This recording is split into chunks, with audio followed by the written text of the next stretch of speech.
Okay, let me explain what's actually happening today, because today is a big one.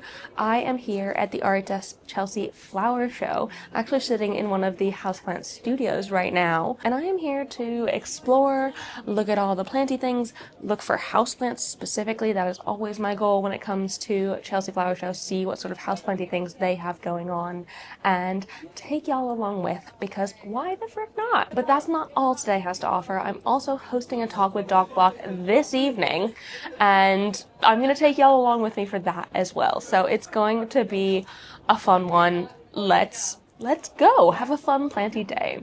Before we get into that though, I want to say if you're new here and you don't know me already, hi, my name is Emma and I make houseplanty content all over the internet. So if you want to follow along with my houseplanty journey and maybe learn something along the way, stick around, watch some more of my videos and subscribe to my channel.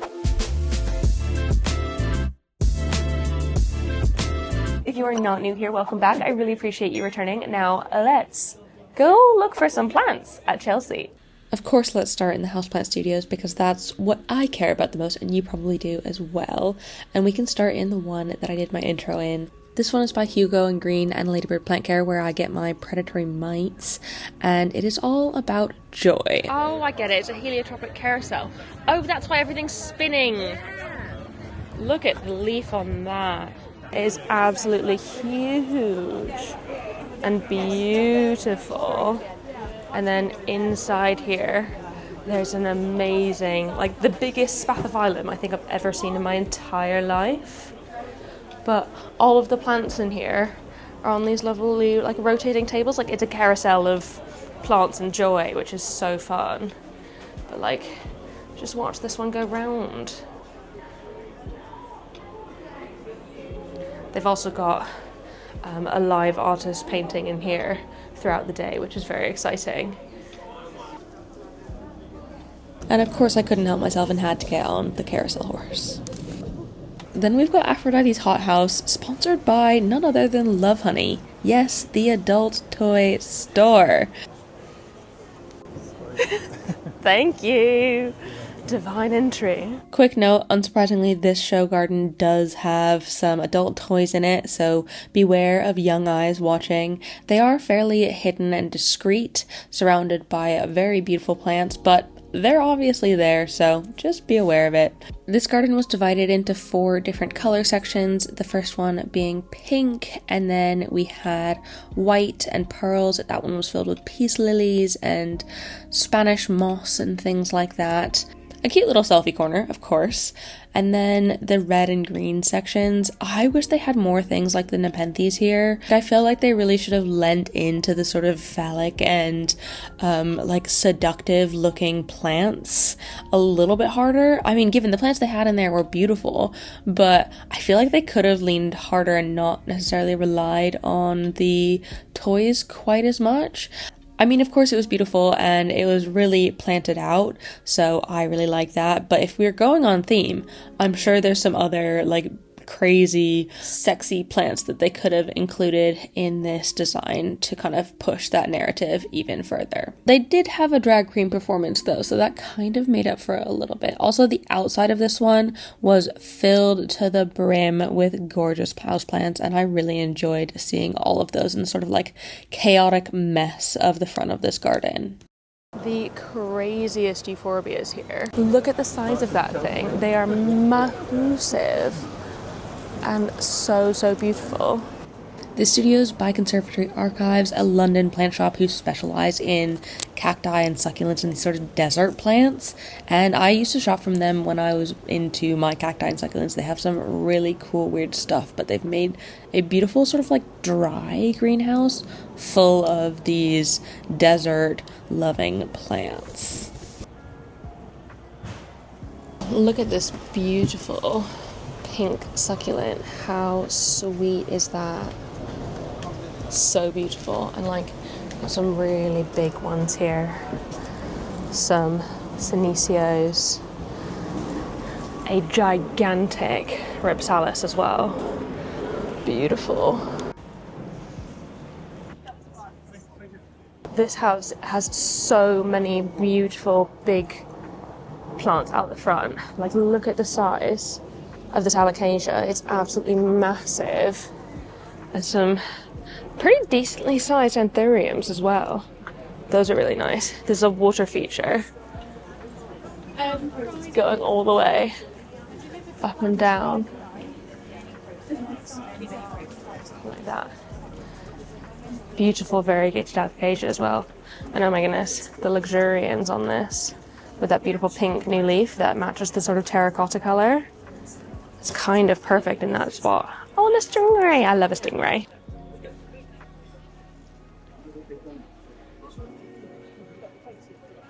Oh my goodness, look at this gigantic fern. The ruffles around the edges of this leaf are just fantastic. Like, they're so satisfying.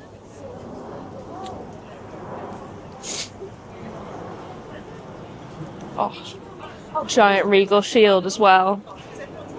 Look at that. And a little variegated monstera as well. Oh, there's a beautiful staghorn up there. Oh, I love all these, like, oh, look at that. Stunning. Variegated Frydek. These are really pretty. I quite like this as an idea. This one was my favorite because it was somewhat of a sensory experience as well, with all of the dripping rainwater. It just sounded beautiful in there. Listen to this. I really like their plant selection as well. They picked 5 genera: alocasias, monsteras, philodendrons, ferns, and epipremnums. And they had loads of different varieties of these, ranging from fairly common to on the more rare side. This next studio is by Petersham Nurseries, another London staple, who focus in indoor and outdoor plants, so they did have a good mix of the outdoor plants outside as well as indoor plants on the inside. Oh, it's kind of like dark and spooky in here.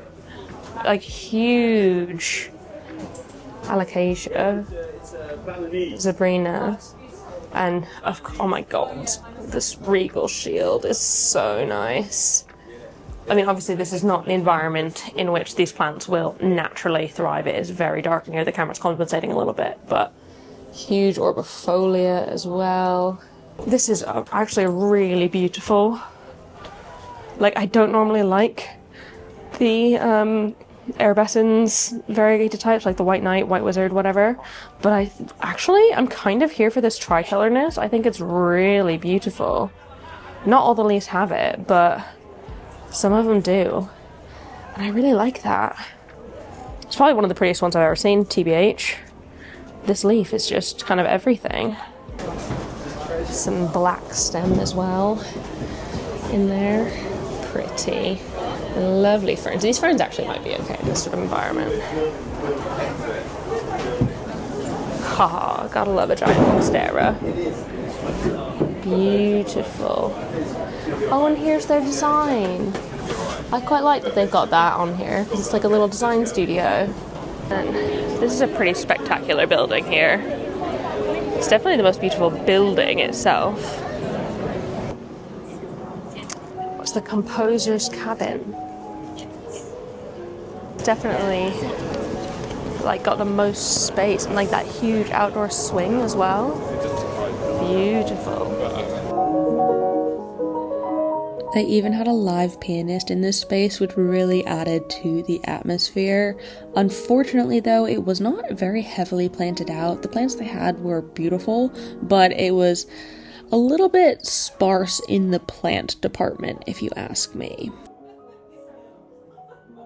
So, I genuinely think that the Houseplant studios this year, the quality of them and like the plantedness is so much higher than it has been in previous years, specifically last year. They're actually so much more houseplant forward and focused than they have been previously, and I've been really enjoying that. I like that, and like I feel like the variety is really good as well, and the like thematic elements, they're really coming together a little bit more than I have seen in past years. So I'm very glad that I've come out today and I get to see all of these and share them with all of you.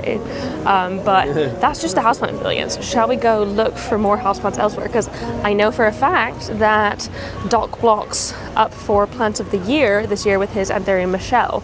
So let's go have a look for that and head into the Grand Pavilion.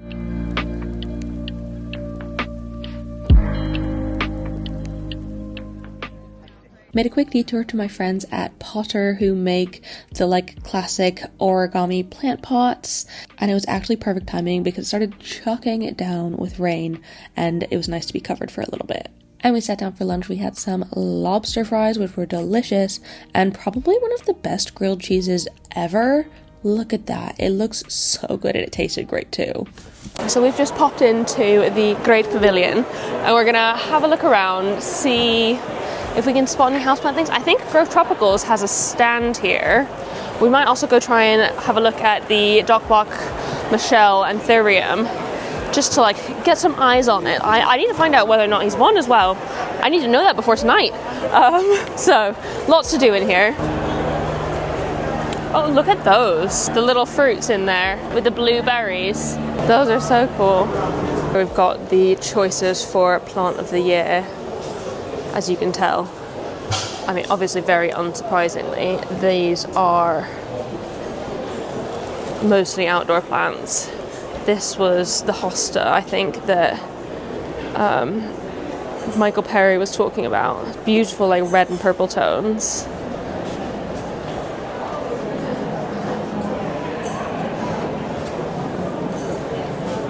But then, in the corner, we also have this beautiful Anthurium Doc Block Michelle. So I found it, and it's in bloom at the minute as well. Beautiful dark purple inflorescences. A couple of them as well. This one might have been pollinated, but look at the like pinky tones in there. Just stunning. Look how cool these mushrooms are. They've got so many different types of gorgeous mushrooms. Look at all of them. They're beautiful. Oh, we've got wax wicked plants here with all of the really cool Sarracenias. Look at them. They're so nice. Yes. The colours.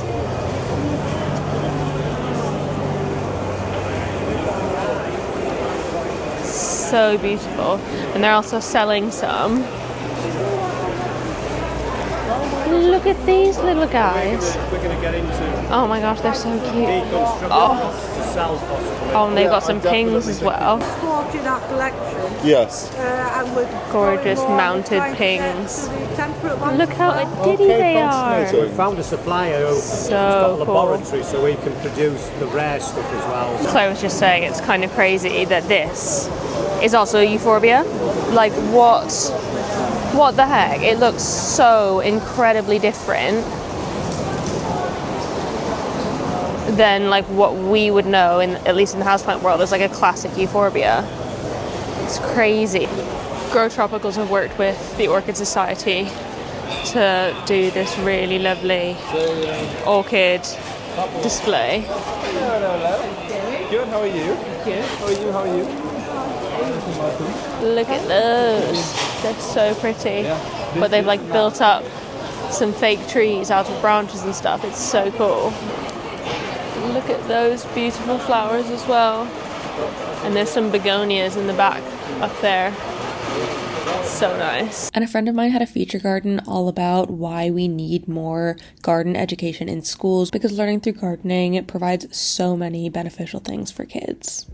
Right, so it is just about 3 p.m. at this point, and we all need to leave because they've got the royal viewing of Chelsea today as well. Just gonna find a coffee shop or something to cozy up in before the dock block event this evening. Okay, I'm gonna be entirely honest here. I was exhausted by the time we got to the event in the evening, and I didn't vlog all that much because I was trying to preserve my energy for the talk, but I did manage to capture some beautiful anthuriums that Grow Tropicals brought with them to sell at the event, and all of these are dock block hybrids. I'm kind of obsessed with the colors in all of them, and I'm excited for hopefully more dock blocks to be available in the UK very soon. And then it was dock block time. He started off with a bit of a presentation, and then we got into the tough questions. I mean, I suppose we could start with the most difficult question. How do you feel about not winning the RHS Plant of the Year today? And that's not a difficult answer. I feel great about it because, number one, like I said, it gave me a chance after many, many years of coming back here. But maybe more important is that I never wanted, and my parents, I was growing up with sports as a kid. Tennis and basketball and everything. And every little kid wants to be the world's best in something. And my parents taught me, don't try to be the world's best, but to be able to compete favorably with the best in the world, that's really the goal here. And I did so at this show. Obviously, your gardens are in South Florida, but that's obviously a very different climate to what most of us have in our UK living rooms. So what translates to indoors and what doesn't? Environment. Well, yeah.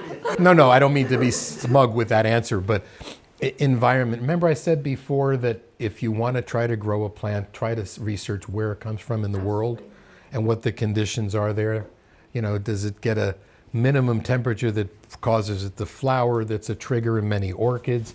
Is it a certain amount of light? Because I know there were bromeliads that were brought into Miami years ago that came from the lower canopy of trees in Brazil, and they just look like a plain green something, but when exposed to full sun, they turn brilliant red and got the name fireball for that reason. So the conditions you expose it to, whether they're exactly like they would be in their native environment versus what you're doing to it, does affect what's going to come out. 60 and 80 I like because they are the percent humidity that I'm generally finding that these anthuriums would enjoy, 60 to 80% humidity, and 60 to 80 degrees Fahrenheit. Those are conditions in which you'd be comfortable indoors.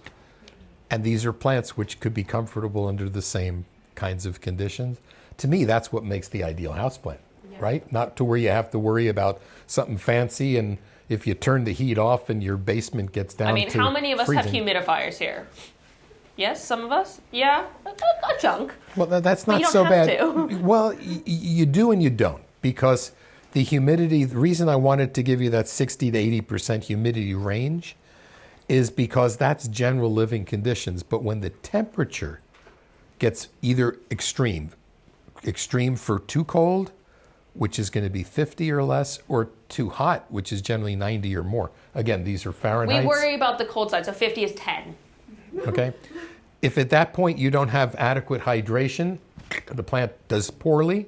And in the extremes of heat, if the plant's not well hydrated, they'll also melt in front of you.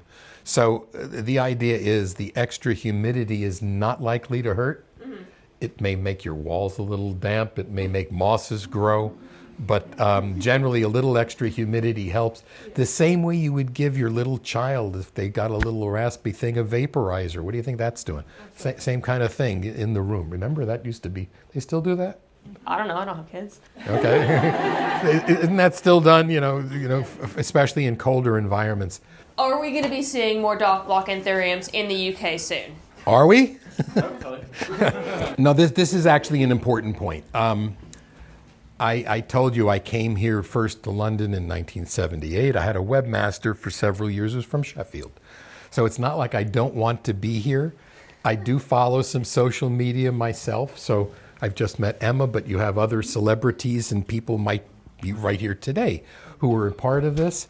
So I've wanted to be here, but the original way I thought of bringing my plants globally was to have certain confined zones. So Canada, US, was going to be one. I defined another as Europe. Third is Asia. Well, Brexit sort of redefined Europe, so I would like to say that I'm as well represented throughout Europe, but the weakest presence was right here, which is why I'm glad to be right here.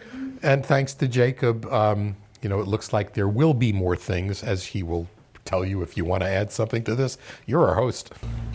Things like Michelle and other hybrids we have growing on right now, so hopefully over the next 6, 12 months, 2 years, there'll be more and more things coming. So thank you so much. Let's have a big round of applause.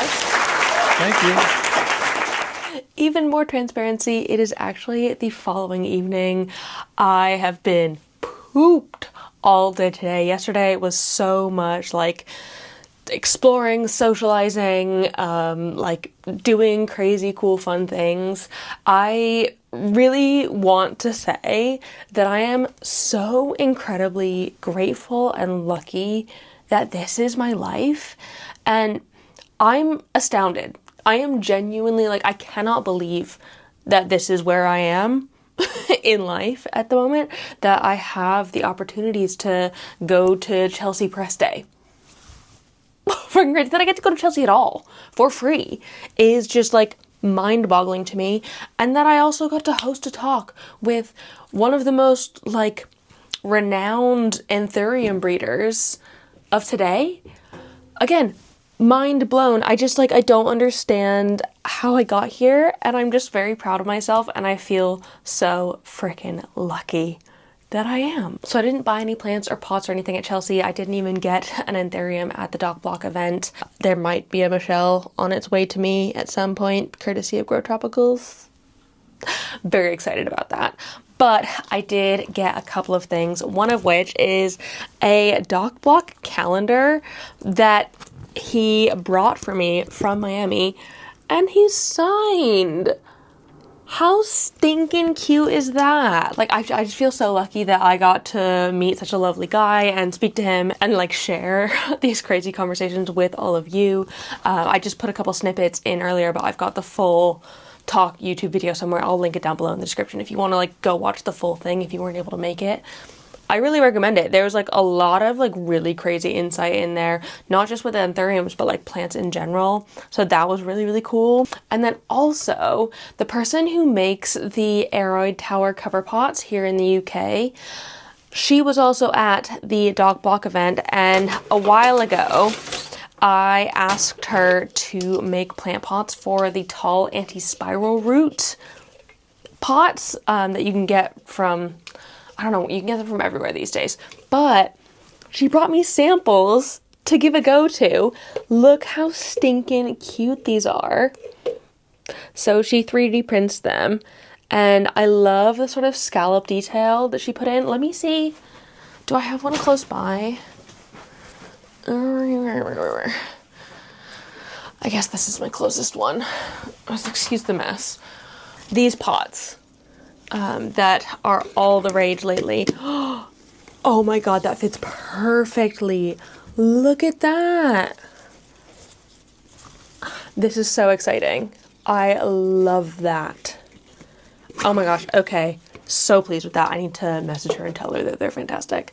But she, these are just prototypes for me to test out. But I feel so lucky, and I feel it's days like yesterday that really remind me of how lucky I am that I get to do all of this and meet so many of you as well, and just I feel so lucky that this is my job, and also extremely dumbfounded. So yeah, it's an absolutely crazy life, and I'm really excited that I get to live it. I'm going to sign off, but before I do, I want to say a huge thank you to the newest member of my Good Growing fam over on Patreon, Blackbird. Thank you so much for tuning in. I really hope you love it over there, and you enjoy the bonus content and live chats and the Discord server and all of the fun things that my Patreon has to offer. If anyone else is interested in joining, the link is down below in the description, and the lowest tier is £3 a month, and for that you get the bulk of everything, which is very exciting.